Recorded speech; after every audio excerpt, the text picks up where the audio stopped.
questo punto noi facciamo un piccolo inserto nella nostra serata, perché abbiamo qui un ospite. Abbiamo un ospite che è il sindaco di Gaggi, il dottor Tadduni, il quale è venuto qui stasera a raccontarci quali sono le difficoltà concrete che un amministratore locale incontra oggi nello svolgimento del proprio lavoro, del proprio mandato, in una regione disastrata come la Sicilia. Assolutamente, prima di dare la parola a Franco Tadduni, spiego anche perché. Il mio incontro con Franco Tadduni è assolutamente casuale, risale a un anno fa, nel momento in cui ho comprato casa a Gaggi. Io, un paese nel quale non ero mai stato, che nell'immaginario collettivo forse possiamo considerare periferico, secondario, a parte, no? Dalle grandi vie maestre della Sicilia. In questo piccolo paese Franco Tadduni, in maniera molto silenziosa direi anche, porta avanti un discorso sulla raccolta differenziata porta a porta, una cosa che in pochissime altre realtà in Sicilia avviene. Porta avanti il discorso del fotovoltaico in tutti gli edifici pubblici, in modo da poter rendere indipendente energeticamente quella piccola cittadina. Diceva Paolo Valentino prima, parlava di persone per bene. Credo di poter dire che qui ne abbiamo una e so quanto anche critico è stato nei confronti proprio del motello Sicilia il sindaco di Gaggi, quindi ho veramente il piacere di potergli passare la parola e raccontare un po' la sua esperienza quotidiana. Grazie, buonasera a tutti, grazie Alessandro per avermi invitato e per avermi dato questo piacere di essere presente in questa serata. Grazie al dottor Buttafuoco, grazie a Paolo Valentino che conoscevo per i suoi trascorsi siciliani e giardinesi. Io sono stato, e non l'ho mai negato né lo posso negare in questo momento, uno dei più grandi sostenitori del presidente Crocetta all'atto della sua elezione, a tal punto che ero convinto, diciamo, e non ho espresso alcuna preferenza per i candidati, ma votavo e chiedevo agli amici di votare solo per il presidente Crocetta. Perché, diciamo, da che cosa nasceva questo appunto? Dal fatto che Crocetta è stato sindaco e secondo me chi è sindaco, chi ha fatto il sindaco, che conosce realmente i problemi perché li tocca con mano quotidianamente del proprio territorio, dal piccolo comune al grande comune. Quindi, come dire, a prescindere da tutte quelle che possono essere le storie a corollario, ritenevo che una persona che ha fatto il sindaco in una realtà molto difficile, quale è il comune di Gela, potesse dare una svolta a questa nostra terra. Ahimè, come dire, ho subito potuto constatare che probabilmente la mia è stata una scelta poco felice, perché a distanza di quasi 2 anni dalla elezione del presidente Crocetta non ho avuto mai il piacere neanche di fare una riunione, un incontro invitando i sindaci e chiedendo ai sindaci di poter esprimere le difficoltà, le problematiche di tutti i giorni. A distanza di 2 anni questo piacere non l'abbiamo mai avuto. Tra l'altro, come dire, appunto per quanto diceva il dottore Buttafuoco poco fa, riuscire a parlare con Crocetta, non so quanta, io non ci ho neanche provato, devo dire, perché non ritengo che sia, come dire, ho constatato in questi 2 anni che abbiamo assolutamente 2 punti di vista e 2 modi diversi di vedere la politica, perché è vero, come dire, la realtà, un conto è fare il presidente della regione, un conto è fare il sindaco di una realtà di 3.000 abitanti, io non voglio assolutamente neanche metterli a confronto le cose, però secondo me i sindaci oggi hanno un ruolo importantissimo ed io quello che volevo aggiungere, diciamo, al disastro della politica a livello regionale, un disastro della politica anche nelle realtà locali. Oggi è difficile riuscire a trovare interlocuzione anche all'interno delle realtà locali, è difficile mettere insieme amministrazioni locali, è difficile riuscire a gestire, nonostante la legge ci imponga di gestire i servizi a livello associato, diventa difficile riuscire a interloquire, perché ognuno non vuole perdere la paternità, ognuno vuole continuare a conservare la propria bandierina. Questo è un problema, come dire, che abbiamo ultimamente anche riscontrato nella questione legata all'abolizione delle province e alla costituzione dei liberi consorzi. Io ho chiesto ad un incontro organizzato nel comune di Letojanni all'onorevole Cracolici, che è il presidente della commissione, ho detto: scusate, ma mi volete spiegare che cos'è sta legge? Dice: questa è una legge, diciamo, è uno scatolo, che tutto il resto va costruito.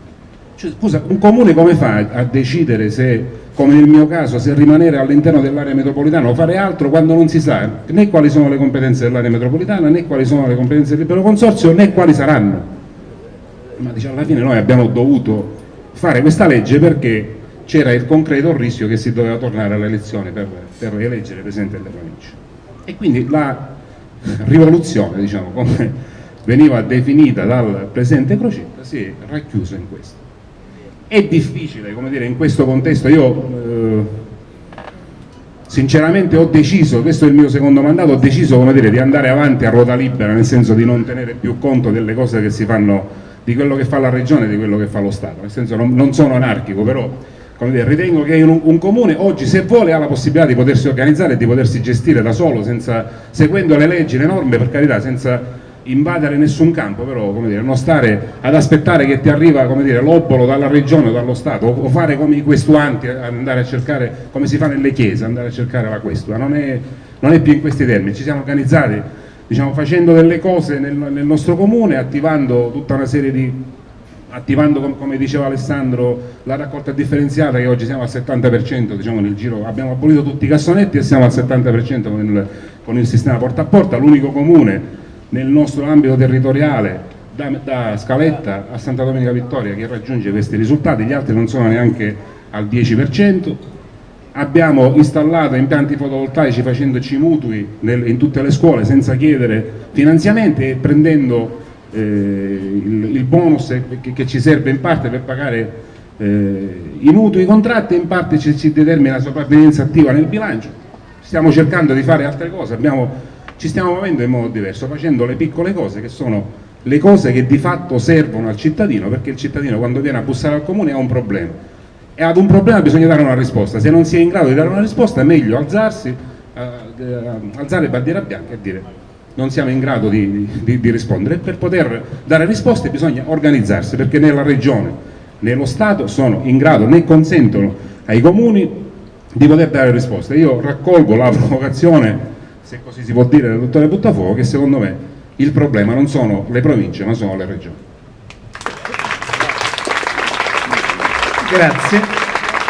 Grazie Franco Barbuni. Alessandro, tu volevi, credo, sollecitare una... Pietrangelo. Ecco, qui abbiamo ascoltato una testimonianza diretta, perché poi in tutto quello che è lo sfacelo ci sono le azioni fatte da singoli amministratori, ed è il caso che abbiamo ascoltato dalla voce di Francesco. Poi ci sono anche altre vicende legate alla fatica di chi da imprenditore fabbrica una realtà, ed è una battaglia che amministratori, imprenditori e cittadini devono ingaggiare poi con qualcosa che non è neppure mostruoso, è qualcosa che blocca e basta. Io vorrei raccontare un episodio, un aneddoto. Un mio amico, un veneto, un imprenditore, si trova in vacanza in Giappone, a Kyoto, è curioso per la sua vocazione, per il suo mestiere, al mercato trova le arance, quindi lui vuole sapere il prezzo, perché comunque il suo sguardo è uno sguardo come un pallottoliere, vede che è 12 euro, fa il calcolo, la valuta al cambio, 12 euro una, però, un'arancia 12 euro. E allora interrompe la vacanza torna in Italia, immediatamente da Venezia scende all'aeroporto di Catania e si butta nella piana a cercare di realizzare l'idea che nel frattempo gli era venuta di fare un volo charter settimanale che porti dei camion negli agrumeti, stacchi queste arance, vengano pulite, confezionate e poi far decollare quest'aereo e arrivare ai mercati di Kyoto, cosa che ha fatto. E quindi c'è un aereo che si alza in volo verso il Giappone, ci sono dei camion che si caricano di arance confezionate, pulite, bellissime, però non da Catania, ma dal Marocco. Non gli è riuscita. Non gli è riuscita e fa il paio con quelle vicende banali, semplici, che riguardano tutti noi, su domande conseguenti. E com'è possibile che non esista più la possibilità di un'azienda che possa offrire l'aranciata? Ed è un po' come immaginare che in Francia non ci sia più lo champagne.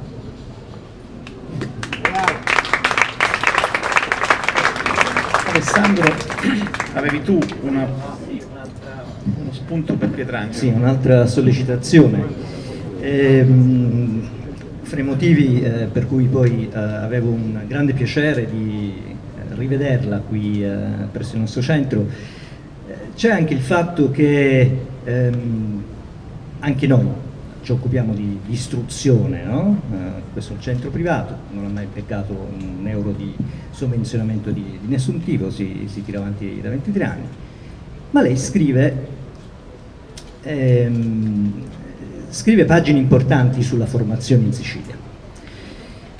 Formazioni a Taormina è un crocevia, cioè a Taormina si incrociano le storie di Briguglio col Cufti e di Genovese, e quindi di queste cattedrali di potere da una parte, cattedrali di impiego, di famiglie e famigli, eccetera, eccetera. Quindi così, volevo sentire ancora qualcosa su questo, sugli enti di formazione. Qual è la sua opinione su questo, se insieme alle regioni non abolirebbe anche questi enti di formazione che sono poi orti più o meno privati?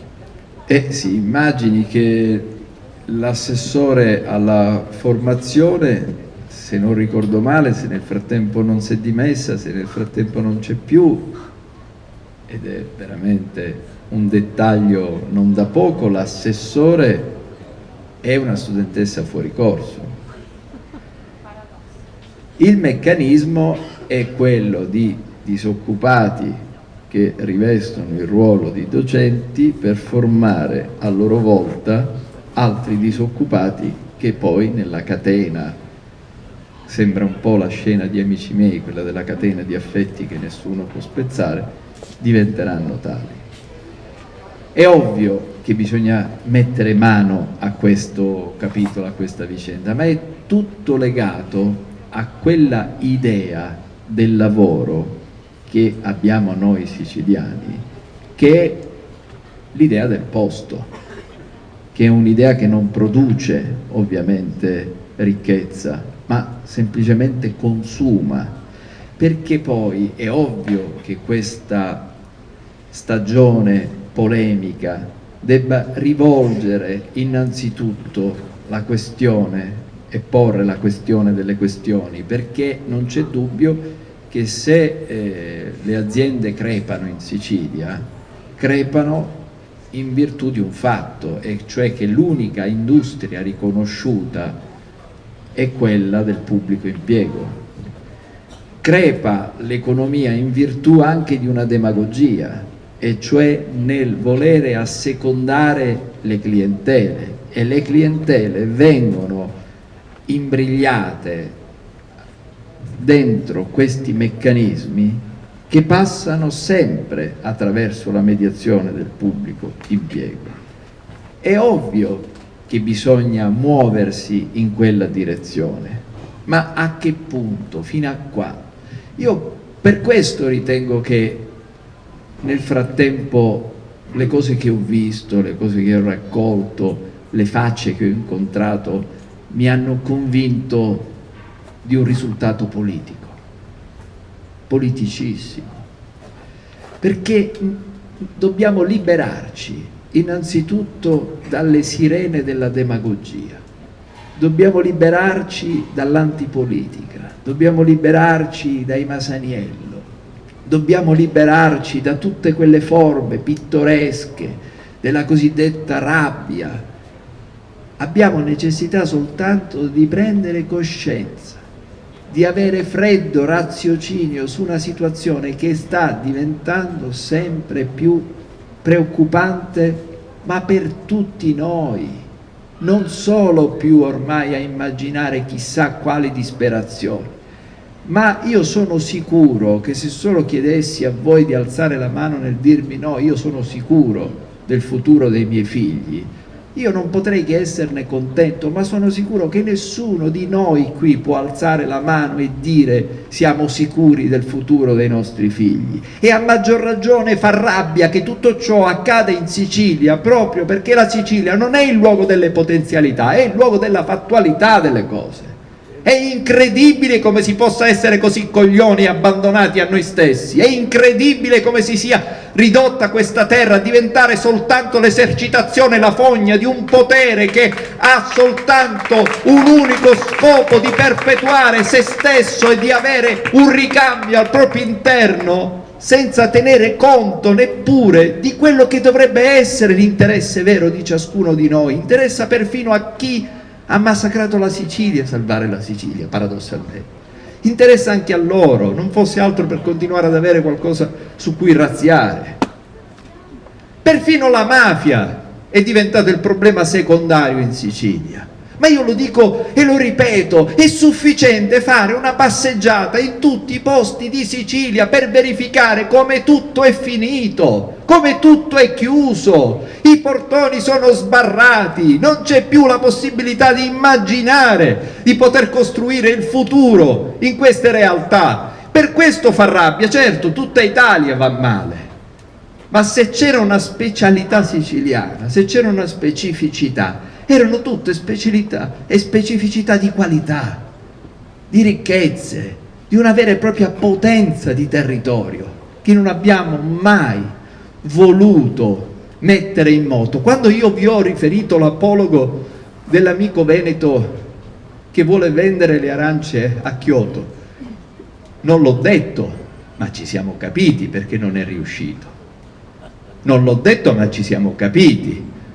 Non è stato certamente perché era più conveniente avere i contributi, no, peggio, era il lavoro che li ha terrorizzati, era l'idea dell'operosità che li ha spaventati, era l'idea di doversi muovere, l'idea di dover toccare il legno delle cassette, l'idea di dover pulire l'arancia una dopo l'altra, ed è demagogia dirlo, è spavento. Incontrare ancora oggi, in una situazione come questa, in una disperazione che giorno dopo giorno diventa sempre peggio, provate a capire, a immaginare che cosa succederà tra 10 anni in Sicilia, come sarà la popolazione tra 10 anni in Sicilia, come saremo tutti vecchi, senza più ragazzi in Sicilia. Ma chi è quella famiglia? E se c'è qualcuno alzi la mano e ne sarò contento, che veramente crede di poter dare ai propri figli un futuro qui, o non invece non sta immaginando l'unico pezzo di carta necessario che è il biglietto aereo per andarsene via.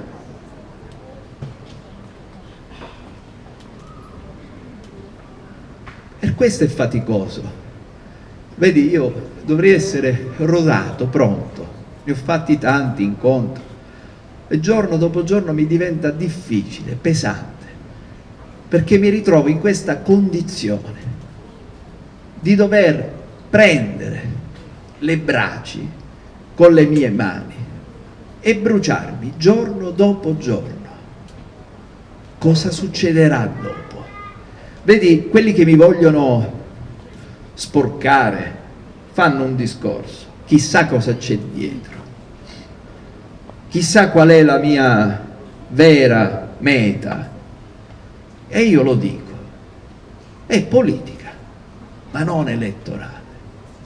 No, io voglio che la gente, diciamo la parola, la borghesia siciliana, si renda conto di un fatto, che per esempio quelle case di proprietà che ha, quelle lauree di cui ha l'orgoglio, quelle carriere, quelle eredità di patrimoni, si renda conto di un fatto, che quelle case, quelle eredità, quei blasoni sono soltanto un pugno di pidocchio ormai.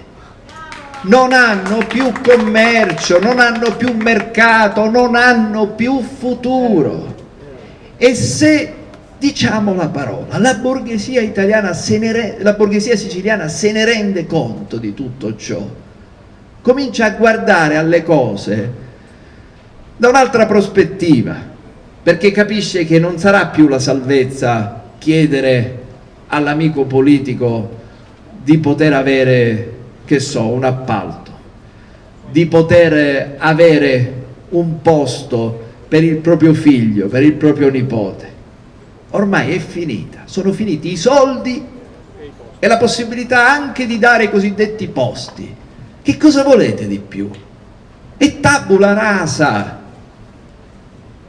Dov'è che cominciano a germogliare i piccioli, il futuro? Dove c'è la bellezza? Paradossalmente sapete dove? Dove prima è passata la distruzione e poi hanno ricominciato. Io mi sono fatto convinto di questa storia andando a Noto, dove è crollata la cupola del Duomo, dove nessuno di noi in Sicilia se n'era reso conto, perché diciamo, lo sappiamo perfettamente, quelli di Custonaci non sanno che esiste Noto, così come quelli di Noto non sanno che esiste Custonaci. Noi non manco lo sapevamo che ci fosse Noto. Tutto il mondo si è svegliato, si è accorto di quello che era successo, e adesso quella bellezza ha contaminato tutto quanto. C'è un'ottima amministrazione, lavorano bene, però è bello perché vi rendete conto che quei turisti che sono diventati visitatori, poi residenti, hanno costretto tutti quanti a cambiare il registro, hanno costretto tutti noi ad adattarci, ad identificare, a vivere la bellezza, ma non per estetismo, no, per economia e per commercio, per guadagno, per dare il futuro, per toglierci la specialità. Tant'è vero che sono costretti a parlare tante lingue, per intendersi. Grazie Fernando.